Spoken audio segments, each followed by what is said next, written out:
pessoal, tudo bem com vocês? Estamos aqui mais uma vez neste setembro maravilhoso aí de 2022, falando sobre um assunto importantíssimo que é o Setembro Amarelo. O Setembro Amarelo, todo mundo sabe que é o mês dedicado à prevenção do suicídio e que é um mês mundial. Esse evento é uma data mundial que veio dos Estados Unidos, que nós já contamos a história para vocês, e que é importante demais.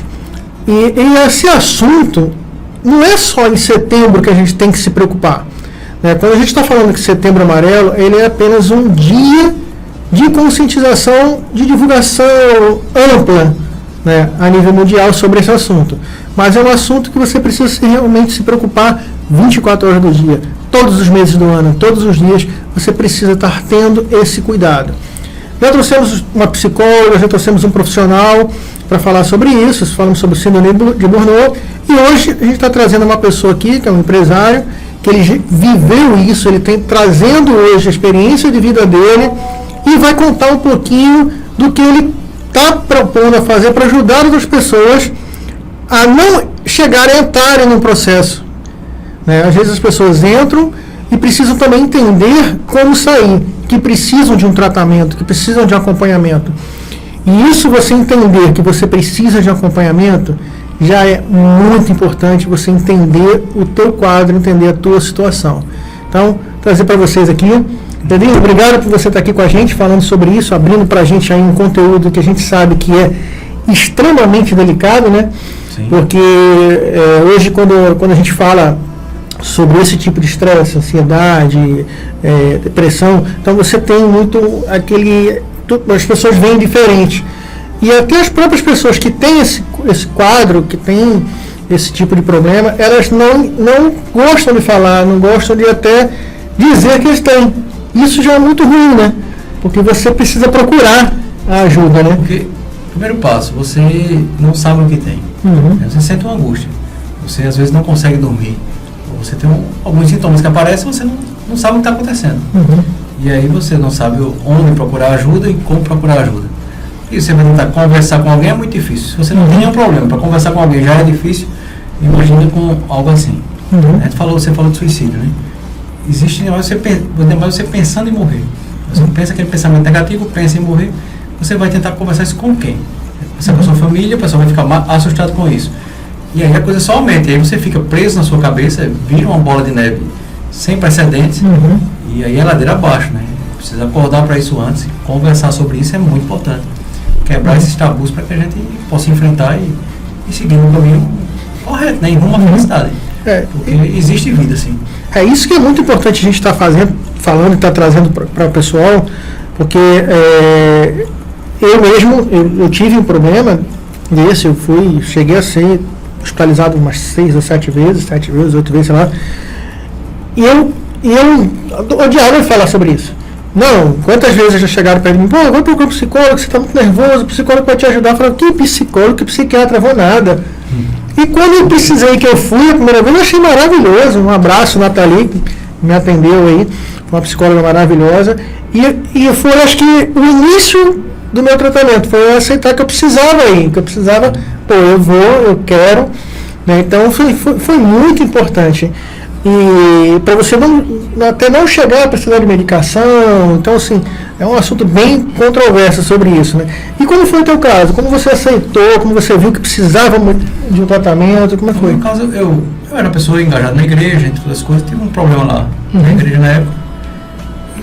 Essa decepção que eu tive, fez com que eu não dormisse mais, eu não dormia. Passei uma noite acordado, depois outra noite acordado, depois outra, até 7 noites, 7 dias, sem dormir nada. E aí procura um médico, né? E vai pro médico, pode ser depressão, pode ser uma monte de coisa. Um monte de possibilidades. E aí começou, não, você está com depressão, não toma remédio. E aparentemente minha vida era boa. Quer dizer, eu já tinha uma empresa de informática na época, dando tudo certo. Era casado, tinha uma família, não tem motivo para ter depressão. No entanto, vamos tomar remédio, por quê? E aí eu critico esse diagnóstico, tá? Mas aí a explicação médica na época é uma coisa genética, você não produz a serotonina, a dopamina, a noradrenalina equilibrada de maneira necessária, então você vai ter que tomar artificial até a morte. E seria esse diagnóstico. E depois foi crescendo isso, virou um transtorno depressivo maior. E o caminho foi uma ladeira só de descida, sabe? Porque você começa a tomar remédio, você começa a ter outros problemas. E aí cai libido, você é casado e você não comparece.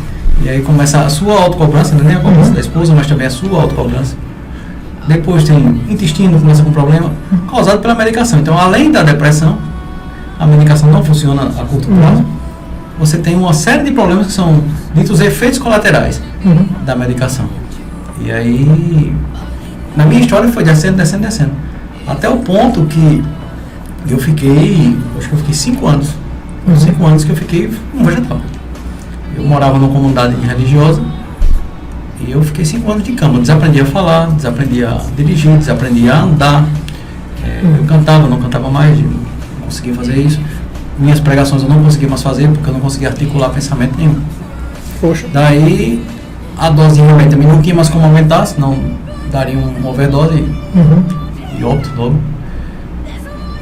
Aconteceu que havia uma tentativa de terapia de eletrochoque. E aí eu fiz 10 sessões de eletrochoque. O eletrochoque não só piorou o meu quadro, como destruiu uma parte da minha memória recente. Então existem coisas que aconteceram na minha vida que eu não lembro mais. Simplesmente foram deletadas. Nesse meio desse caos todo, eu já vinha estudando o assunto, né? Até porque o meu trabalho na comunidade era com pessoas com depressão, então eu estudava do ponto de vista da espiritualidade, psicologia e tal, mas sempre autodidata. E aí eu decidi estudar a fundo. E aí mergulhei e tal. Eu comecei nessa crise, eu tinha 35, eu estou com 44. Então eu decidi estudar isso sem parar. Eu praticamente não dormia, então eu estudava depressão todo o tempo. Então, estudei as abordagens terapêuticas todas que eu conheci, que eu tive acesso, um livro atrás do outro, até entender como funciona o funcionamento do meu corpo, o funcionamento da minha mente, né? Tentar me conhecer e tentar produzir essa química de maneira natural. Então, hoje eu tenho um estilo de vida completamente diferente. Voltei a trabalhar, vivo normalmente, sou feliz, estou casado novamente. Que legal. Vida nova, vida nova. Então, eu pude experimentar, após os 40, acordar para a vida, sabe? E é possível, mas assim, me chateia muito a forma como é tratada a depressão, principalmente no Brasil, né? Porque estudos fora do Brasil vê a coisa de uma outra forma. Aqui você está um pouco triste, né? E aí você já toma um remedinho, para isso. Eu vi que Rivotril, clonazepam, está entre os remédios mais vendidos, que está concorrendo ali com o analgésico. E aí, esse tipo de remédio é uma categoria chamada benzodiazepínico. Entre outras coisas, eles causam demência, como Alzheimer, entre outros. Então, é quase que determinante. Se você tomar benzodiazepínico por muito tempo, inclusive é um problema que eu tenho, que eu tomei durante 20 anos, a probabilidade de haver uma diminuição no meu cérebro é grande. Então, são destruidores de cérebro, mas aqui eu tenho que ter um pouco de cuidado de falar isso, porque não estou dizendo a ninguém que para o tratamento, tá? Você não pode parar o tratamento por conta própria, até porque uma vez que você começa o tratamento, você não pode suspender, né? Você tem que desmamar.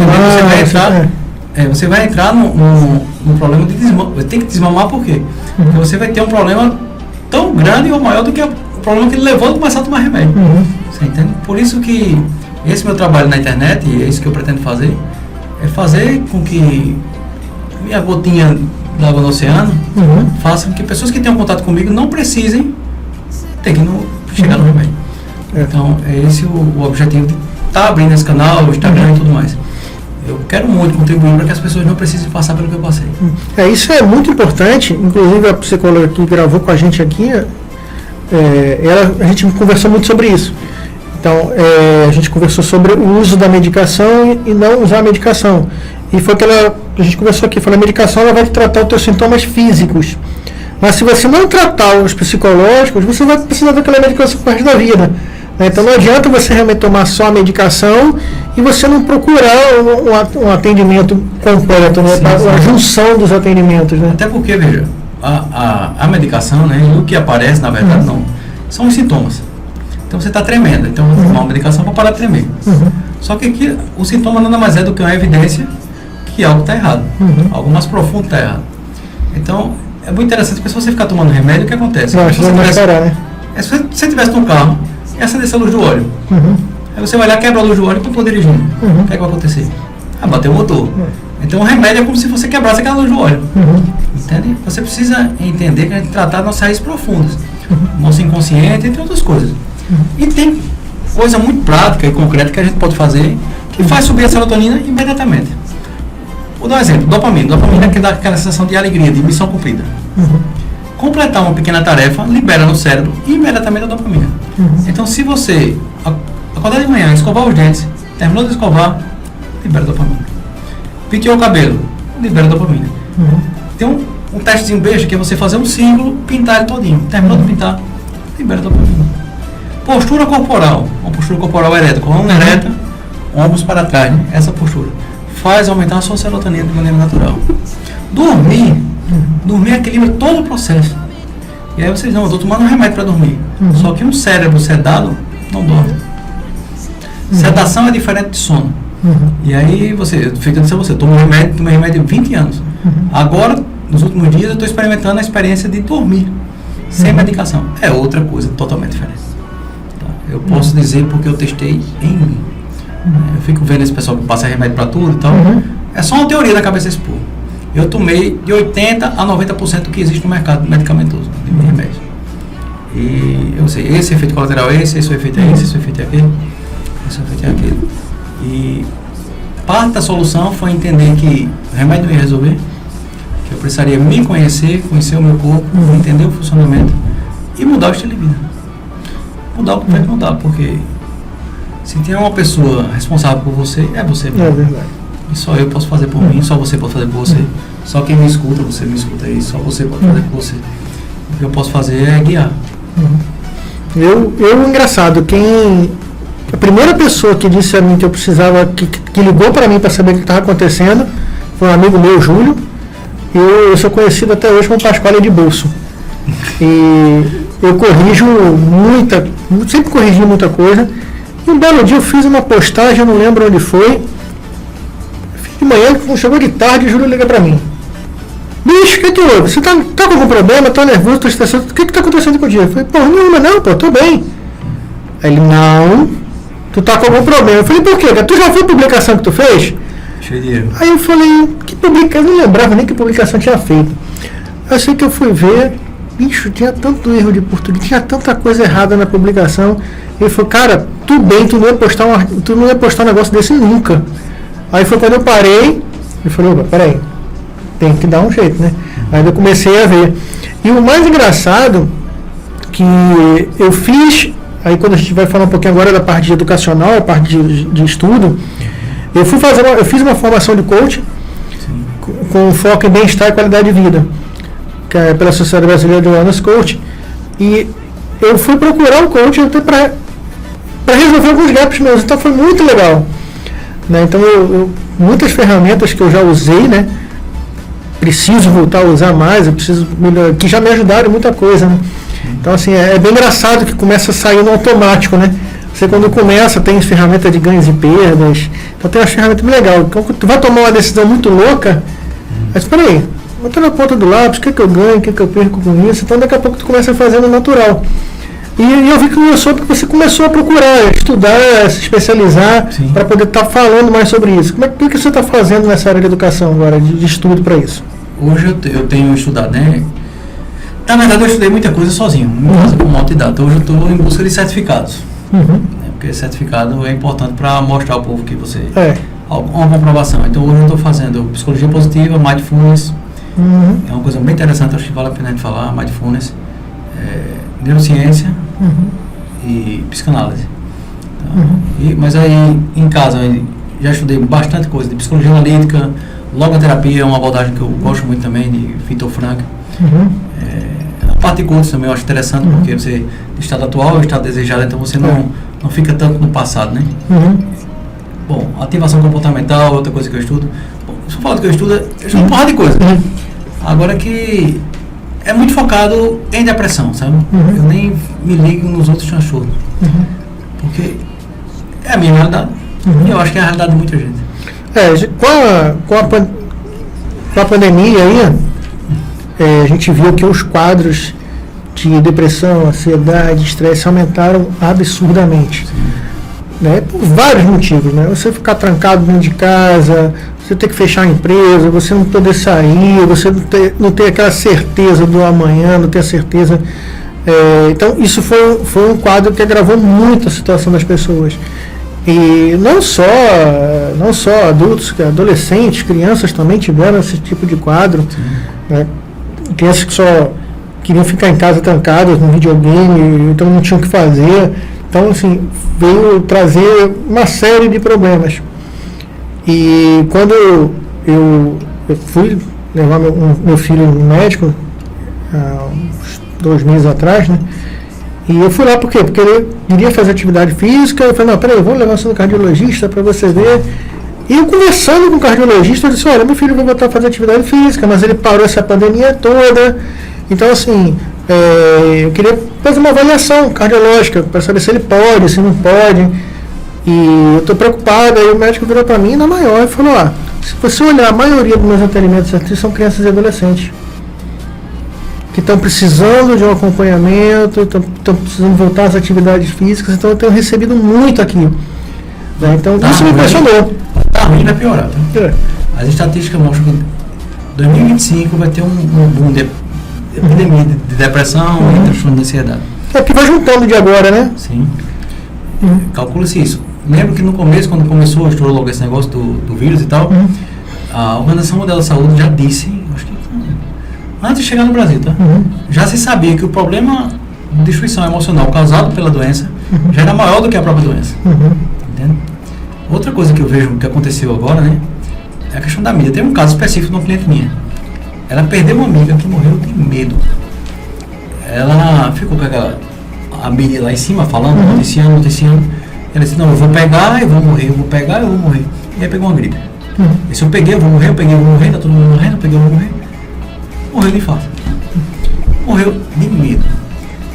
Tem uma decisão que eu tomei há uns 8 anos. Eu não vejo mais televisão. Não vejo. Arranquei as antenas, eu era viciado nisso. Eu via o jornal da manhã, eu não dormia de noite, então eu reprisava tudo de noite. Ficava comparando um com o outro para ver a mesma notícia e tal. E depois ia para a internet. Até entender que a gente... Primeira coisa, que é mentira. Tá? Você cria uma sociedade ilusória na cabeça, que todo mundo é composto de assaltante, bandido, que vão matar você todo o tempo. Outra coisa também que eu fiz foi entender o processo do medo no cérebro. O medo é muito importante pra gente, porque está no nosso cérebro reptiliano, nosso cérebro mais primitivo. Porque o medo serve pra gente não fazer burrada, pra gente ficar alerta e pra gente correr da situação de risco. Então, na natureza, o medo é importante, porque se eu for um leão, ou eu vou correr, ou eu vou brigar com ele, ou então eu vou parar para que ele passe sem me pegar. Esse medo racional é importante. Porque senão a gente tá burrada demais. Né? Mas esse medo, o medo irracional, por exemplo, essa epidemia que aconteceu agora, uma desgraça, tá? Mas no pior cenário, ela mataria 2% da humanidade. 98% ficaria vivo e ela ia passar. Lógico, perdemos muito menos do que isso, porque teve vacina, teve medicação, tudo, perdemos menos pessoas do que isso. Então você percebe que o cenário não é tão destruidor, feito se pinta. Mas aí a audiência trabalha em cima disso, desse caos. E a maioria das pessoas embarca nessa coisa do caos e foca naquilo que ela não tem controle. Isso é um ponto importante. A gente resolve a vida da gente se a gente focar naquilo que a gente controla. O que a gente não controla não interessa. Eu lembro que teve uma notícia que eu não consegui fugir. O Gugu caiu da galera e morreu. Aí todo mundo falava nisso. Quando eu chegava... E aí teve uma vez que eu disse, rapaz, eu vou enterrar o homem. Não. Eu vou ajudar em quê? Essa informação vai agregar o que na minha vida? Nada, eu quero saber da informação. Não é porque às vezes parece que você é desumano, você não quer saber das coisas, mas não é isso. Eu quero saber daquilo que eu posso ajudar de alguma forma, mas aquela informação que é completamente irrelevante, que nem eu posso fazer nada, nem vai me agregar nada, tirei da minha vida. Então seguir um monte de gente em rede social é outra coisa, você se compara com todo mundo. Acho que principalmente as mulheres devem sofrer mais com isso, né? Pessoas mais vaidosas também, tem homem que é assim. Coloca-se lá uma mulher com um corpo perfeito, impossível, que é impossível ter um corpo daquele. Só é possível no Photoshop. Exatamente. É impossível por quê? Primeiro que tem uma genética privilegiadíssima, aquela lá. Dentro de um padrão que a sociedade colocou, que tem que ser magra, não sei o que, não sei o que, não sei o que lá. Depois de tudo aquilo, vem... Você falou que Photoshop é uma coisa mais sofisticada. Mas aí tem uns filtros de Instagram que vai lá e tira a ruga, quer dizer... Eu postei umas coisas lá, minha esposa pegou, puxou o Instagram pra cá, eu fiquei sem ruga nenhuma.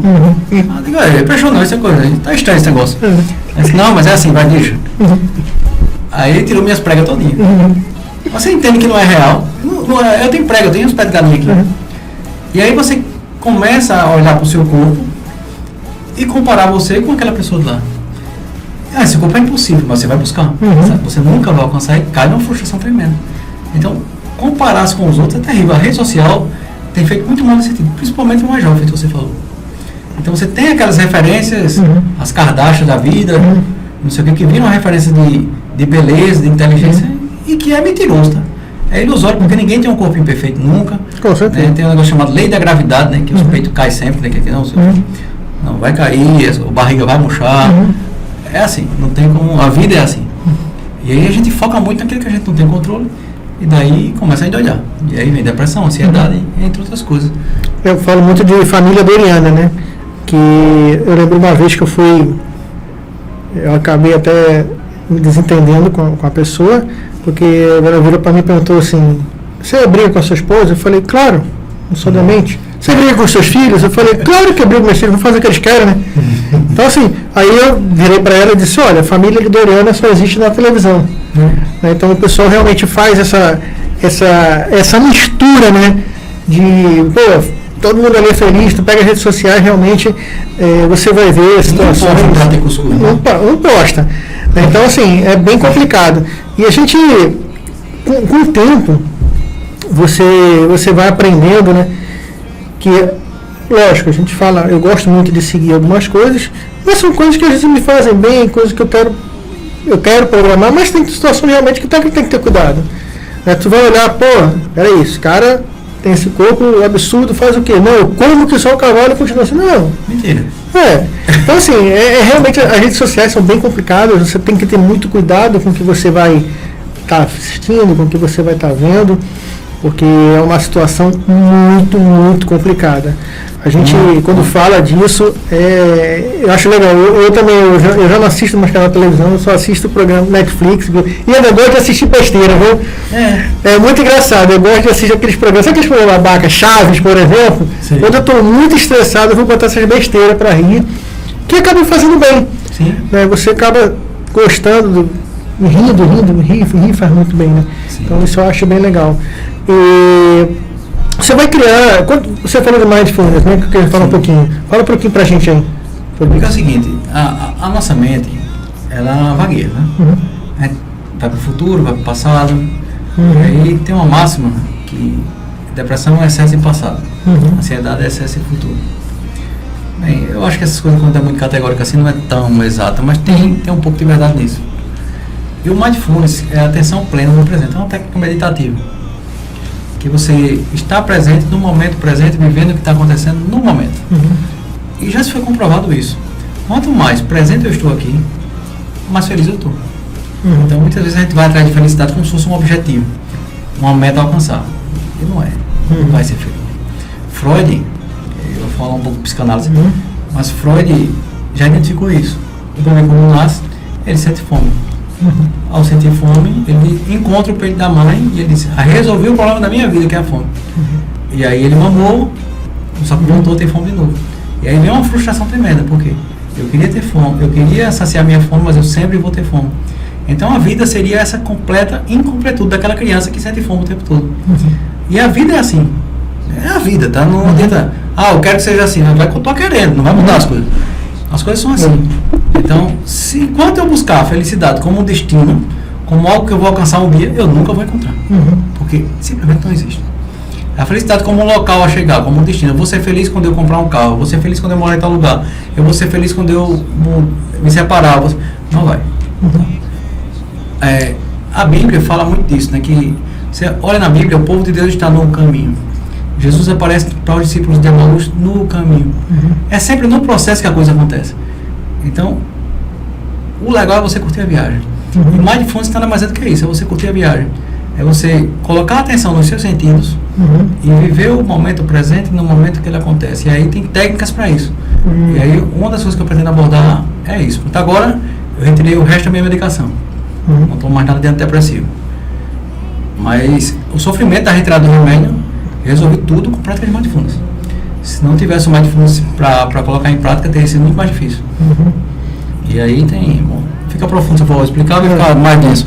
Mas que é isso. E tem... A gente deixa para uma live falar só sobre isso.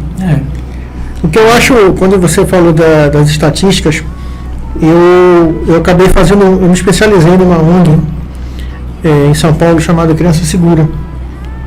E eu fiz um curso de multiplicador. E eu fiz uma palestra chamada Prevenção de Acidentes Infantis, de crianças de 0 a 14 anos. E eu já ministrei essa palestra na UPA, em hospitais. E o que mais me impressionou foi a quantidade de crianças que morrem por ano. A última estatística, a gente tinha mais de 5 mil crianças que morrem por ano. Você tem noção do que são mais de 5 mil crianças que morrem por ano, vítimas de acidentes? E acidentes, muitos acidentes bobos que poderiam ter sido evitados com ações de prevenção. Então, o que eu acho muito complicado, minha formação é gestão hospitalar, e você gasta muito mais com ações corretivas do que preventivas.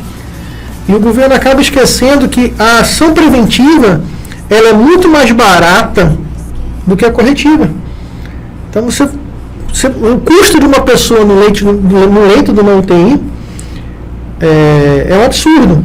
Né? Então, se você fizesse campanhas de prevenção, a gente tem hoje o CVV, né, que é o Centro de Valorização da Vida, está fazendo um trabalho bem interessante. Tem um hospital que eu trabalhei, que tem um probleminha na área de saúde muito grande, porque tinha um leito lá específico para quem tentava suicídio. Né? Então, o pessoal já botava apelido. Então, também tem essa falta de cuidado, essa humanização também que vem da área de saúde, vem de outras instituições, de outras empresas com a pessoa que tem problemas e precisa de um tratamento. Acho que isso também é importante a gente falar. Né? A gente já falou isso aqui nessa live e é muito bom. Prevenção, né? Eu fico pensando, a gente trabalha 8 horas por dia, o horário padrão. Aí você tem um intervalo de almoço, tem um trajeto de casa para o trabalho, sem falar no WhatsApp que o patrão não deixa você em paz, fica falando até quando você está em casa. Aí vamos lá, você trabalha 10 horas, você pensa em trabalho por dia, 10 horas. Outra coisa que você tem que fazer, se não fizer também você vai enlouquecer, é dormir 8 horas por dia. Daí dá 18 horas por dia. Isso dá 70% do dia da pessoa, né? Então 70% da sua vida, do tempo da sua vida, você vai estar ou trabalhando ou dormindo. Se você cuidar dessas duas coisas, você resolveu quase tudo na sua vida. Você preveniu muita coisa na sua vida. Acontece que, primeira coisa, trabalho, a gente culturalmente vê trabalho como um sacrifício que a gente faz em troca de uma remuneração financeira. E trabalho não deveria ser assim, né?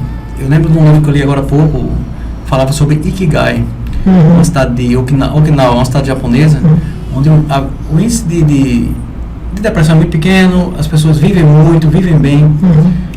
E o foco é você trabalhar com aquilo que você ama. Né? E as pessoas fazem isso lá.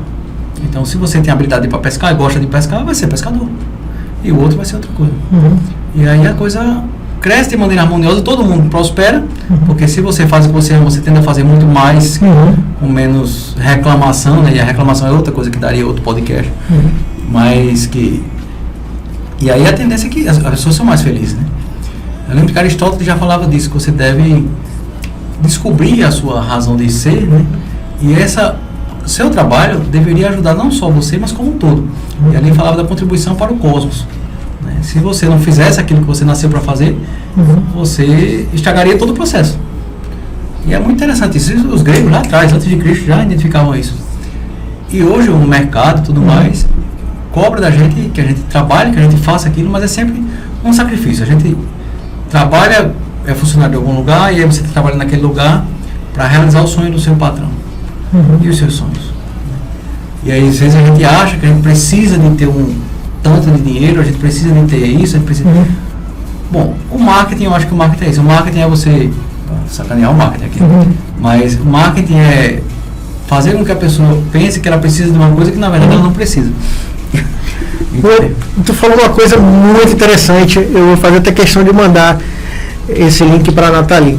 A Nathalie foi psicóloga que me atendeu, e eu lembro que numa das vezes que eu estava conversando com ela, eu só falando que eu tinha feito, que eu tinha feito pro meu filho, para minha mulher, pro meu outro filho, para não sei quem.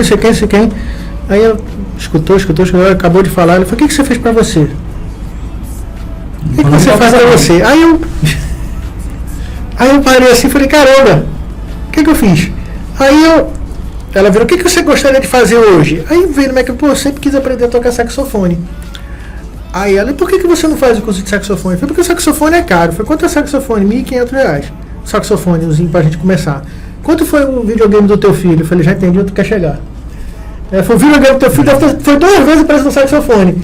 E sem falar então, você não faz pra você, sim, né? Sim. E a melhor coisa que você tem pra fazer com a sua família é estar bem. Sabe? Eu não me culpo tanto porque não foi porque eu quis, né? Mas eu sei o mal que foi conviver com um pai depressivo todo esse tempo. Então eu separei e aí teve os problemas de uma separação. Mas que as minhas filhas conversam comigo, eu converso com elas diariamente, e elas preferem muito mais viver assim do que vivendo como eu via antes. Claro. Então, você ser feliz, você viver melhor, contagia.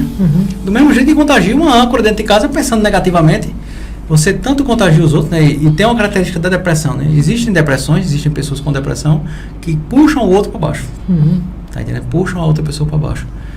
E você puxa o mesmo ambiente ao seu redor. Se você for feliz e tentar viver de maneira melhor, fizer por você vai fazer por todo mundo em tabela. Não fica um cara chato, sisudo dentro de casa, deixando o saco. E é engraçado que são 2 situações que eu gosto de lembrar.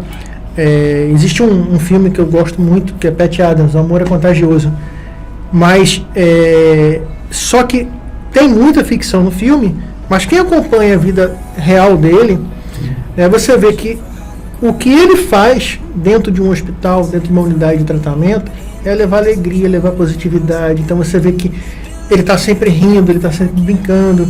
Tem um pessoal aqui em Pernambuco que faz esse trabalho, os Doutores da Alegria, faz um trabalho bem legal, eles levam isso para as pessoas que estão internadas. E essa positividade realmente é muito boa, né? Ajuda muito as pessoas a se levantarem, a se reerguerem. Mas a gente sabe que não é fácil, não é todo mundo que entende esse processo, entende o que a pessoa está passando. Eu mesmo já aconteceu comigo de não entender, de chegar e falar, tá sentindo isso? Porra nenhuma, isso é frescura. Entendeu? É falta de Deus. Muito, assim, já escutei muito. Aí fica mandando, já pensei normalmente tem um monte de palestra chegando no seu celular. Um monte de palestra, um monte de pregação. Quer ver outra coisa que é péssima? Ela é muito ruim. Tem um carinha que fazia palestra que ele não tinha nem os braços. Ele nadava e era feliz. E eu recebia aquele vídeo, aquele cara, tem uma época que viralizou, e eu recebia, sei lá, uns 15, 20 vezes. Ele viaja o mundo todo fazendo palestra motivacional. Beleza, parabéns pra ele. Só que quando você tá com depressão, você daria seus braços e suas pernas pra ficar como ele. E aí você se sente mais bosta ainda, porque você diz, eu tenho tudo pra ser feliz e não sou. Esse cara aí não tem nada pra ser feliz e é. E eu queria ser feliz, mas não consigo, porque a sua cabeça... Então você começa já a entrar num... Sim, só piora. Sabe? A melhor coisa que você tem pra fazer com uma pessoa com depressão é você estar do lado dela e sentar calado. A pessoa precisa se sentir apoiada, sabe? Porque vai passar. Eu vou dizer uma coisa a você. Isso é uma coisa que eu aprendi na minha vida, que tudo passa. Absolutamente tudo passa. Então vai passar. Se você ficar do lado daquela pessoa, você pode permanecer depois.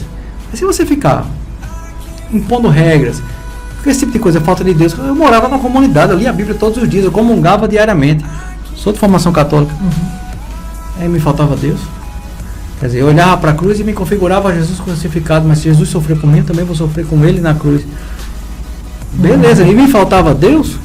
Quer dizer, faltou Deus em Jesus também, quando ele suou sangue no Monte das Oliveiras. Quer dizer, para quem é cristão sabe que é impossível faltar Deus em Jesus. Jesus suou sangue de angústia. Então, nós temos o direito de nos angustiar também, sabe? Porque aí existe uma cobrança da gente não se angustiar, da gente não ficar triste, da gente estar sempre feliz. Essa cobrança do mundo, ela não é real, tá? Você é gente, enquanto você for gente, você vai sofrer, você vai se angustiar, e isso é normal. Aí não existe, aí eu vou tomar um remédio para tristeza. Vai se ferrar, tá? Porque não existe remédio para tristeza, o remédio para tristeza é droga. Aí existem as drogas ilícitas e tem as drogas lícitas, que sinceramente eu só vejo que uma paga imposto e a outra não paga imposto, mas faz mal do mesmo jeito. É complicado. E realmente a gente não... Eu passei por um processo agora bem complicado, Quem acompanha a gente aqui sabe que vai fazer 30 dias que minha mãe faleceu. E você precisa entender também, quando você falou daquela parte de você aceitar, de morrer de tristeza. Sim. E do coração, eu acho que foi o que aconteceu com a minha mãe. Minha mãe, quando ela já entrou para a cirurgia, ela já disse que ia morrer. Então, quando ela soube que ela podia estar com aquele problema, com aquela doença, que nem diagnosticado ela tinha sido, ela disse que só após a biópsia, Sim. ela já entrou dizendo que ia morrer. Né? Então, assim, tanto que ela morreu do coração. Né? Não morreu do problema. Ela não morreu. A médica chegou com a gente e disse, olha, ela está bem, ela vai ter alta na segunda-feira, a cirurgia dela foi um sucesso, conseguimos fazer tudo, não tem infecção, não tem nada. Chegou no domingo, ela teve um infarto, morreu do coração. Né? Porque eu já vinha conversando, poxa, e quando a gente parte de PNL, parte de pensamento positivo, lei da atração, a gente entra um monte de coisa, né? Sim. Então, eu tenho estudado também algumas coisas em relação a isso para poder mudar meu mindset, mudar os meus gaps, alguns gaps que eu tenho, mudar muita coisa. E eu vi, você já entra destruído, vai acontecer o quê?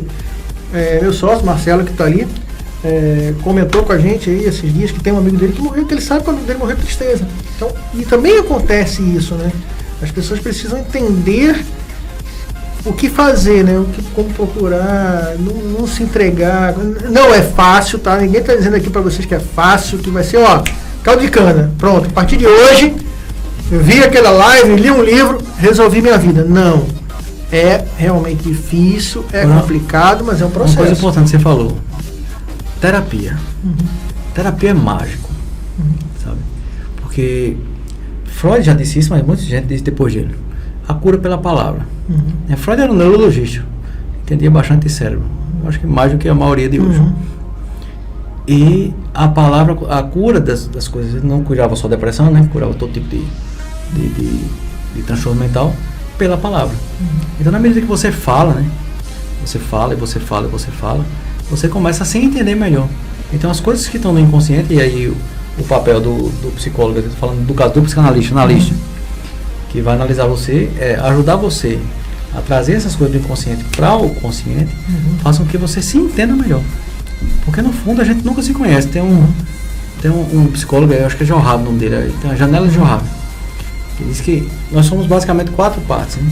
O que nós sabemos sobre nós e que os outros também sabem, o que só nós sabemos sobre nós, o que os outros sabem e eu não sei, e o que nem eu nem os outros sabem. De modo que você nunca vai se conhecer por inteiro. Nunca. Vai ter coisa que você vai esconder dos outros, tem coisa que os outros percebem e você não percebe. E uma pessoa equilibrada é aquela que abre esse primeiro campo da janela. E aí você vai conhecer sobre você e as outras pessoas também vão conhecer de você. Mas esse processo, ele funciona muito bem no set analítico. Ou, dependendo da abordagem, tem várias abordagens, né? Terapêuticas. Eu falei aqui, deu exemplo da psicanálise, mas tem outras também. Tratando de depressão, né? Eu vi, semana passada, um estudo no Reino Unido sobre uma técnica que chama de ativação comportamental. É antigo, isso é uma das primeiras escolas de psicológicas, behaviorismo, comportamentalismo. O que acontece?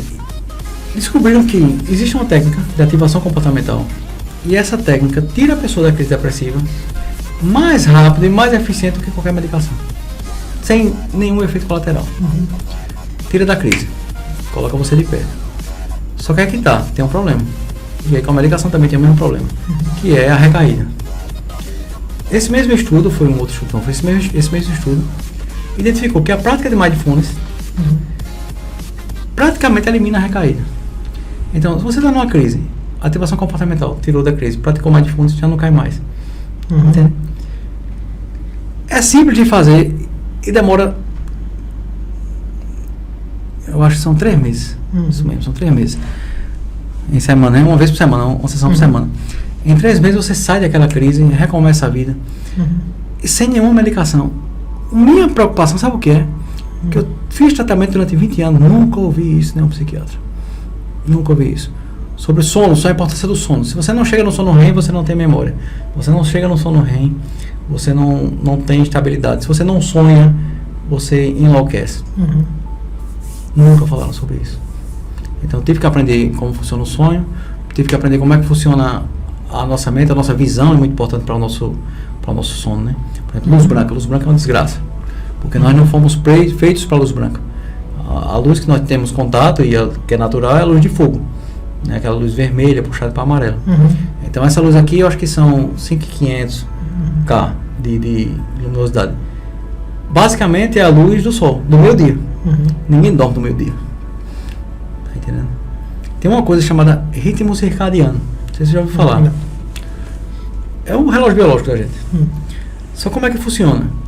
Quando você acorda e se expõe à luz solar, na verdade tem até uma medida disso, é uma luz de acima de 10.000 lux. Ela, através do olho, durante meia hora, ela ativa o seu ritmo circadiano. Dá o start no cronômetro. Começou o dia. Pá. Então, naturalmente, você vai dormir à noite. E aí, quando chegar 9, 10 horas, você tende a dormir. Tem, lógico, tem outras variáveis, né? Mas isso é muito importante, mas ninguém fala disso, cara. Então, se você fizer isso, e quando chegar ali 6 horas, você já botar um filtro no celular, para tirar a luz azul do celular, evitar muito tempo de tela, trocar a lâmpada de casa por lâmpada amarela, você já tem um ganho no seu sono de maneira espetacular. Vai começar, e aí quando começa a escurecer, naturalmente você começa a produzir melatonina, e você vai começar a dormir. Só que me impressiona como não se fala, se passa comprimido. Aí vamos lá. Normalmente é o seguinte, não consigo dormir, é Rivotril, é o primeiro. Rivotril, né, se você ler qualquer bula de benzodiazepínico, e até estudos mais profundos, vão dizer que eles são depressores. Eles causam depressão. E você pode observar, quando você vai para qualquer médico e passa Rivotril, ele também... passa associado. Passa um pela manhã, por quê? Porque você vai ter esse para colocar para baixo, outro para colocar para cima. E o que vai para passar de manhã pode ser um estalopram, ou vários tem aí. Ele vai te colocar para cima, consequentemente vai te deixar mais estressado, mais ansioso. E aí a tendência é aumentar daquele cima. O seu humor vai ficar desequilibrado, mas como não ficar desequilibrado? E aí vai dar um regulador de humor também à noite. E você fica nessa bola de neve. E todos esses remédios, todos, afetam a libido. Entre outras coisas, tá? Eu estava dizendo, eu acho que não gravou, né? Esses dentes aqui. Eu estou refazendo, fazendo implante e tudo mais. Remédio. Porque fica com a boca seca. Não, eu estou com a boca seca. Só que durante a noite a saliva é responsável pela limpeza dos dentes e tudo mais. Se você não tem saliva, você vai perder os dentes. Seus dentes vão enfraquecer. Seu intestino não funciona. Seu intestino não funciona bem. Eu nunca tomei nenhum que não afetasse o intestino, nem a libido, nem secura de boca.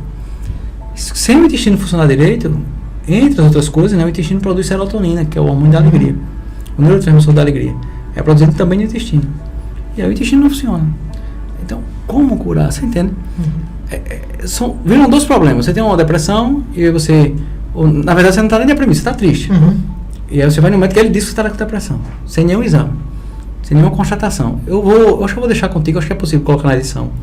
Tem um médico americano, ele é escritor, vários livros, psiquiatra. Ele tem o maior catálogo de fotos de cérebro, né, através de um exame chamado SPEC. Ele mede a atividade cerebral. E eu tirei um print de uma palestra que eu estava vendo hoje, que ele mostra 2 cérebros com depressão. São 2 cérebros completamente distintos. Um está com atividade cerebral lá em cima, o outro com atividade cerebral lá embaixo. As pessoas têm os mesmos sintomas, são medicadas do mesmo jeito, são corpos totalmente diferentes. Você entende? Então, no mínimo, não estou dizendo quem acredita nem que desacredita, tire suas conclusões. No mínimo, você tem que desconfiar disso. A última vez que eu fui no psiquiatra, eu cronometrei na sala. Foi pelo Unimed, eu cronometrei cada paciente, foram 9 que entraram na minha frente. Tempo mínimo, 10 minutos, tempo máximo, 14 minutos. Aconteceu isso também, cara. Cara, eu tenho 40 anos. Faz 20 anos que eu faço terapia, análise e estudo sobre mim. Eu estou comigo, faz 44 anos que eu estou comigo. Desde que eu nasci, que quando eu vou, eu estou. Vou passar o resto da vida fazendo isso. Vou morrer e não vou me conhecer. Aí o cara em 12 minutos vai me diagnosticar uma doença, vai passar um remédio para mim e vai dizer que vai resolver minha vida. Não vai, cara. Não vai. Você não estou dizendo que você não vai, que não respeita o diagnóstico médico. Não é isso. O que eu estou dizendo é que desconfie e que vá atrás de buscar, descobrir quem você é, como você é, porque você é um indivíduo, né? A essência dessa palavra indivíduo, você é um ser único. Então, se você pegar 10 pessoas, são 10 opiniões diferentes, 10 visões de mundo diferentes. são 10 mundos distintos. Então, entender quem você é, buscar se conhecer é a chave, sabe? E se aceitar. E aí, quando você se aceita, você muda, é interessante. Você fica querendo mudar, não consegue. A partir do momento quando você se aceita, eu sou assim. E aí fica fácil você mudar. Tu falou uma coisa bem engraçada. Tem uma pessoa, que eu não vou falar, que foi para um médico, eu fui com ela, e não sei se ela vai querer que eu fale, e eu entrei com ela, não deu 10 minutos, me mandou uma consulta do psiquiatra. Eu falei, caraca, eu olhei do relógio assim, Saiu com a receita na mão? saiu. Aí eu falei, ela não, acho que ela não disse 10 palavras, né? Ela tá aqui com a gente, mas eu não vou falar quem é. Bicho, sem brincadeira, acho que ela não deu 10 palavras com o médico. Não deu 10. Ele falou, tá bom, tá certo. Toma isso, saiu de lá com uma receitazinha para tomar 4 remédios. Então, e eu estranhei, né? Eu falei, caramba, uma consulta de um psicólogo normalmente é 1 hora. Meia hora. Eu vou 10 minutos a consulta dela, acho que tô sendo bonzinho, viu? 10 minutos eu tô sendo bonzinho. Porque não deu tempo de eu sentar, pra você ter uma ideia. E quando eu fui, ela falou, não, entra comigo. Eu falei, não, melhor você entrar. Não, aí o médico, não, pode entrar junto. Eu entrei, antes de eu começar a me acostumar na cadeira, eu já estava receitando, já estava pronto, pode ir embora. Então, assim, realmente você precisa estar atento aos sintomas. A gente também falou muito do sintoma aqui. Às vezes as pessoas que convivem com você têm que entender o teu sintoma, tem que entender aonde você precisa procurar uma ajuda, indicar uma ajuda para você. Isso também é muito importante, né? Para o parente, né? Pro familiar. Tem empatia, sabe? É ter amor mesmo. Se você ama, você espera, você tem paciência, você fica fácil, fica tudo mais fácil com amor. E amor é uma palavra muito subjetiva para muita gente, né? Mas eu gosto da visão de amor de Jesus, é interessante. Para Jesus, amor é ágape. Ágape quer dizer doar-se ao outro. Então, para Jesus, na visão de Jesus, o outro é mais importante que você. A alegria do outro, a felicidade do outro, o bem do outro está acima da sua própria vontade. É isso, por isso que ele morre na cruz por nós. E aqui eu não estou aqui para falar de religião, estou falando de Jesus como humano. A crença, ele é Deus, aí é uma opção sua. Mas tem muito livro que fala de Jesus de várias formas, não só de religioso. Né? Eu fui um religioso durante muito tempo, não tem como tirar isso da minha vida. E Jesus, né, não digo a religião me aprisionou por muito tempo. Muita coisa da religião me aprisionou, mas Jesus sempre me libertou. É diferente. Jesus nunca coube nenhuma religião, nem vai caber. Ele foi um subversivo no judaísmo, seria um subversivo hoje no catolicismo, em qualquer religião. Mas ninguém consegue abarcar a mente de Cristo, não. Mas eu entendo que esse querer o bem do outro, inspirado por Jesus, ajuda muito o tratamento. Porque, na maioria das vezes, a pessoa quer o bem dela. Então, quando a pessoa que leva uma pessoa para o psiquiatra, é porque o outro está perreando ele dentro de casa. Então, está reclamando, está não sei o que, está angustiado, está chorando, não, vou levar você para o médico. Ele não quer um remédio para o outro, não quer um remédio para ele. É profundamente egoísta esse tipo de emoção. Não quer chegar lá, não, está chorando, vou chorar com você. Sentar do lado, ela sabe, ele está do meu lado. Pode chover que ele vai estar aqui. E aí a tendência é o juiz se levantar. Mas eu também estou trabalhando, também estou sofrendo. Você escora no outro assim, ó, 2 escorados no canhão. Entendeu? E aí a coisa vai. Desse jeito a coisa anda. Mas quando você começa a cobrar, se melhore, toma isso, isso aqui, arrumando solução para a pessoa, não vai, sabe? A ideia é você abraçar. É esse conceito de amor, é querer o bem do outro sem controle, né? E Jung diz o seguinte, que o controle é a sombra do amor. Quando você quer controlar, é ódio. Entendi. A psicanálise entra onde nesse teu processo? Qual foi a importância da psicanálise? Ela trata exatamente em que área? Para Freud, né? A psicanálise é de Freud. A psicanálise, ela aborda questões familiares muito importantes. Então, a relação, para Freud, a psicanálise acontece no que ele chama de complexo de Édipo. Então, pai, mãe, o filho, aí tem um desejo pela mãe, e aí tem a castração, tem tudo isso. A família tem um papel muito importante. E no primeiro momento, né, quando desencadeou lá na frente, era tudo perfeito. Tem uma família de classe média, trabalhava, eu trabalho desde os 6 anos, eu cresci trabalhando, não conheço outra vida que não seja comércio. E o médico olhava, não, é casado, tem dinheiro, bastante. Mais que eu precisava, estava com um negocinho de vento e poupa, vários funcionários, vendendo muito bem. E aí ele diz, por isso que ele diz, depressão genética. Só que não é bem assim, não existe família curada, sabe? Não existe, isso é mentira. Quanto mais tradicional a família, mais aparentemente curada é, menos é, sabe? Porque não existe isso, como eu disse antes, né? Não existe essa coisa de vida perfeita. Felicidade plena, né? Não existe. Mas aí você começa a entender coisas que você nem sabia que tinha. Que estão lá no seu inconsciente, né? Recalcados, como ele diz. Então você recalca, você joga lá para trás, você nem sabe que tem, mas tem. E através da sua fala, você vai identificando esses problemas, esses traumas, e vai trazendo à tona e vai ressignificando eles. E na medida que você vai ressignificando, eles vão ficando curados. Então, eu falei aqui do que eu acredito, né? Eu acredito que você deve usar o recurso que for necessário, seja coaching. Bom, eu gosto de psicanálise e psicanálise e psicologia analítica, principalmente, é o que eu mais gosto. Mas eu fiz coaching. Uma coach aqui de Recife me ajudou muito. É Verilda, amo aquela mulher. Me ajudou demais. Mas eu não abandono as raízes. Por quê? Porque você... Eu estou com um problema agora, porque também tem outra questão. Eu lembro que quando eu fui para o meu psicanalista, sei lá, um tempo atrás, eu falei, quanto tempo para eu ficar bom aqui, para eu ter alta? Você vai ver que está doente, né? Aí ele falou, rapaz, eu estou com, sei lá, 20 anos. Puxa vida, 20 anos, não dá para esperar. Não, é porque aqui você vai aos pouquinhos, no seu tempo, colocando. Cara, às vezes não dá para esperar 20 anos assim, não. Não dá. Mas você tem aqui uma técnica que eu acabei de citar, ativação comportamental. Todo mundo pode pesquisar aí, tem livros publicados e tudo mais. Resolve em 3 semanas. Vai resolver o problema da sua vida para sempre? Não, é mentira isso. É feito PNL, eu entendo um pouco de PNL. Tem gente que acredita que foi lá, fez uma regressão, voltou, resolveu para sempre. Cara, não acredito em Papai Noel. Lógico, agora, é importante, é claro que é importante. Qualquer técnica que ajude você a tirar você daquele estado é importante. E aí você pode aliar e junto. Eu acho que o divã é um lugar para você ficar lá pro resto da vida. Porque, embora que você fique curado do problema, aí você vai ter outras coisas, e outras coisas, e outras coisas. E você deve buscar ser melhor, né? A gente deve buscar ser melhor, ser pessoas melhores.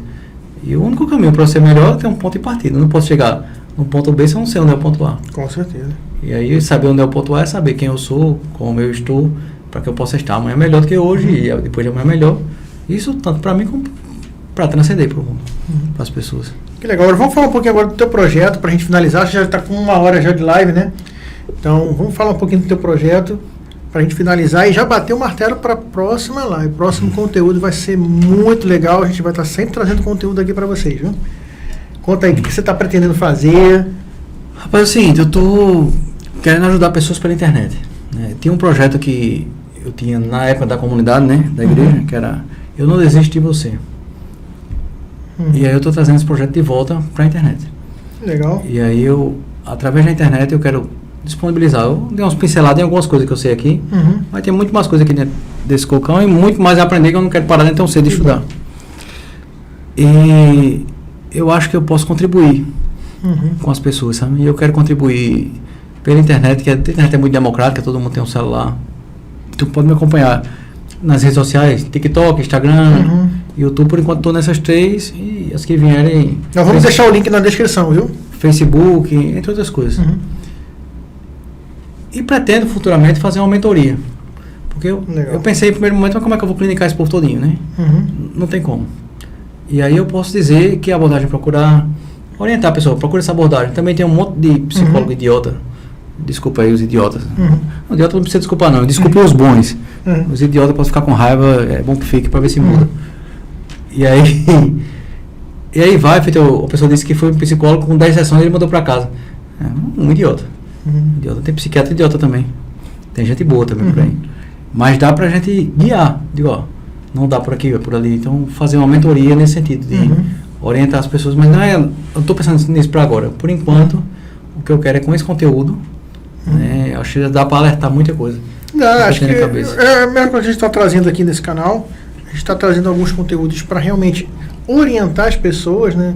O que fazer, o tipo de atendimento procurar, começar a entender um pouquinho mais das situações, né? Por exemplo, como nós trouxemos síndrome de Burnout, tem muita gente que não sabe o que é, então a gente já trouxe gente falando sobre isso, né? Então a gente está sempre trazendo esse conteúdo para ajudar realmente. Eu acho que a pessoa que procura, né, vai procurar informações para um possível tratamento, não tenha dúvida que é importante, né? Então, assim, a gente vai tá trazendo muito conteúdo aqui, vai ser muito importante.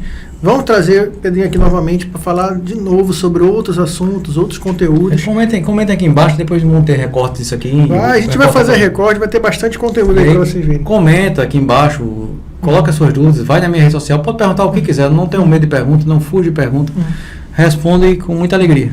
Isso aqui é muito bom. Então, vocês têm alguma dúvida aí, pessoal que está aqui? Então, quem tiver, escreva, deixa nos comentários. Agradecer a presença dele aqui, veio de longe aqui para conversar com a gente, veio da cidade aqui. 3 dicas para evitar. Pronto. Ó, hoje o diretor é outro, se hoje quem está aqui sou eu. Vamos para a gente finalizar aí.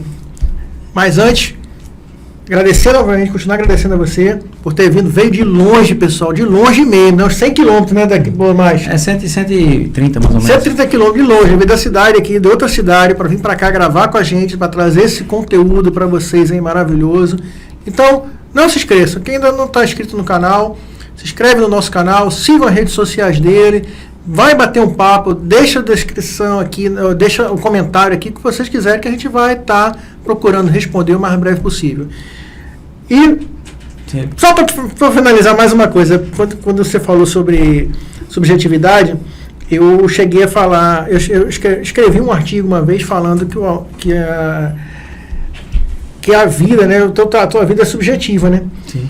E deu uma confusão, um monte de gente me criticou, postou uma porrada de, que massa, de reclamação. É muito bom quando dá rebuliço. Deu um rebuliço, pô, eu acabei... Porque eu sempre falo, pô, a felicidade é muito subjetiva, né?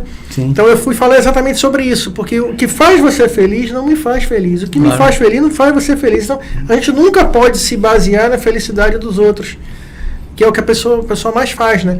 Então assim, tem gente que... Vou dar um exemplo mesmo. Minha mulher odeia jiu-jitsu. Eu adoro jiu-jitsu. Tu vai pra lá, volta quebrado, volta machucado. Mas isso é felicidade? Pra mim é. Entendeu? Eu gosto. Então, o que é feliz pra mim não é pra pessoa. Então, foi muito legal esse artigo que eu fiz sobre a felicidade subjetiva. Foi bom, foi legal. Acho que muita gente entendeu como um recado. E se entendeu, o problema é seu. Né? Então, assim, as pessoas também têm que entender que você está ali, às vezes, não só para falar o que ela quer ouvir, né? Às vezes o que você não quer ouvir é mais importante do que o que você quer ouvir. É porque o YouTube me corta a palavra, né? Não vou dizer nada, não. Os conselhos, ele perguntou 3 palavras, eu vou dizer 3 palavras para resolver a vida. Vamos lá, 3 conselhos aí pro pessoal. Rapaz, primeira coisa, pense no que você ama fazer e procure remunerar isso. Trabalhe com o que você ama. Primeiro ponto. Outra coisa, durma. Você não dormir, você está lascado. Dormir. Tá? E outra coisa, ame. Sabe? Eu acho que o segredo da vida é amar. Trabalhar com o que ama, dormir e amar. Amar, dormir e trabalhar. Não tenha dúvida, porque realmente, se eu parar para contar o tempo útil que você passa no teu trabalho do que tu passa em casa, teu trabalho, não tenha dúvida que você passa muito mais tempo. Né? Então, e aí vai melhorar a tendência. Você melhorou isso, você melhorou 70%, 80% da sua vida. Os outros 20% vai quebrando. E tem uma coisa muito engraçada que aconteceu comigo, que está acontecendo nesse momento. Existe um tipo de negócio que eu fazia, um tipo de projeto que eu fazia que era muito lucrativo, mas acabava com a minha paz. Então, hoje eu estou na situação que me convidaram novamente para voltar para esse negócio, para esse projeto. Financeiramente, para mim, é um absurdo. É um absurdo mesmo, financeiramente, a diferença que vai ser na minha vida. Mas eu estava quase tomando uma decisão de aceitar de volta. Quando chegou essa semana, deu um negócio que eu já lembrei. Falei, peraí. Eu vou ganhar dinheiro, mas eu vou gastar mais dinheiro com tratamento, com remédio, com não sei o quê. Eu falei, não, vai acabar minha paz. Tu falou isso, tu viu outra coisa na cabeça, não sei o tempo aí. Mas depois tu corta, vê se não prestar, você joga fora. Mas Vitor Frankl, não sei se você já ouviu falar dele. Vitor Frankl é o fundador de uma linha terapêutica chamada logoterapia. Vitor Frankl, ele foi um judeu naquele campo de concentração de Auschwitz, na Alemanha. E ele viu muita coisa acontecer, perdeu família, perdeu mulher, perdeu tudo, né? Ali foi o pior lugar que tinha de ficar na Segunda Guerra Mundial, o centro judeu era lá. E ele era um psiquiatra e ele desenvolveu toda uma linha terapêutica. E tem uma frase dele, eu acho que é dele, que ele diz o seguinte: se você tem um porquê, você aguenta qualquer como. Então, mesmo naquele caos, eu te lembrei disso porque você falou do trabalho ruim, né? Ele dizia, não, vou ficar por aqui, daqui eu vou aprender como as pessoas são mais felizes aqui dentro, tal, no meio desse caos. Vou criar uma abordagem terapêutica, vou dar palestras e vou ensinar e ajudar muita gente. E ali ele se via ajudando muitas pessoas e fazendo o que ele fez. Na verdade, eu já fui tratado por um logoterapeuta. Cara, é incrível. E a ideia central de Viktor Frankl, aqui só para... Está sobrando, mas eu acho que vale a pena. Ele conseguiu provar que dentro do ser humano existe um núcleo central que ele chama de espiritualidade, tá? Que tende à autotranscendência. Todo ser humano, autotranscendência é uma palavra mais complicada, mas é autossuperação. Você tende a autossuperar-se, a doar-se. Então nós temos um núcleo que tende a amar naquele sentido que eu falei. E no caso do teu trabalho, que está falando isso, dependendo do que você vai conseguir, que não seja só dinheiro, mas outras coisas, você aguenta porque você não está focado naquele momento. Mas no resultado que ele vai trazer, e aí é uma coisa passageira, às vezes a gente aguenta. Aguenta, mas tem que ter um foco. Tem que ser provisório também. Aí, só não pode ser um provisório definitivo, que todo mundo gosta. Tem um bendito provisório definitivo que é complicado. Um paliativo definitivo. É complicado mesmo. Apelinho, mais uma vez, obrigado aí pela participação. Obrigado vocês estarem com a gente aqui até agora, mais de 1 hora aí. E tem muito conteúdo bom para vocês. Sigam as redes sociais, sigam a rede social dele, que vai estar aqui embaixo na descrição. Vamos botar link de alguns livros para vocês, que principalmente que ele comentou aqui, para vocês verem esses livros. Verem não, né? Vocês lerem esses livros e audiobooks, o que for, a gente vai disponibilizar aqui na descrição. É muito importante essa busca aí do conhecimento, a busca de um tratamento. Então isso é muito importante para a tua vida, tá bom? E lembre-se, pessoal, Setembro Amarelo não é só em setembro que você precisa se preocupar. Se preocupe em todos os meses do ano. Um abraço e vejo vocês no próximo. Até mais.